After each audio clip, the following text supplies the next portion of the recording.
வணக்கம். ஒவ்வொரு கிரகத்திற்கும் படிப்புகள் என்று இருக்கின்றன.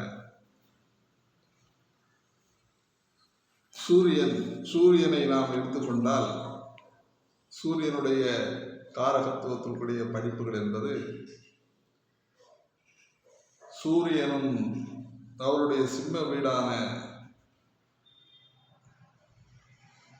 அவர் வீடான சிம்மமும் வலுவாக இருந்தால் அரசு வேலை, அரசியல், பூர்வீக தொழில், சொந்த தொழில், மின்சாரம், தனியார் துறையின் கீழ் குறைந்தது ஒரு மேலாளர் பதவி வரையாது அவர் செல்லக்கூடிய வாய்ப்புகள் இருக்கும். சூரியனுடைய காரகத்துவத்தை நாம் எடுத்துக்கொண்டால் சூரியன்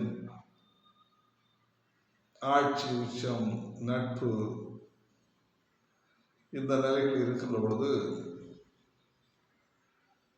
இந்த நிலைகளை கொடுப்பார் என்று நாம் தெரிந்து கொள்ள வேண்டும். வாழ்க வளமுடன்.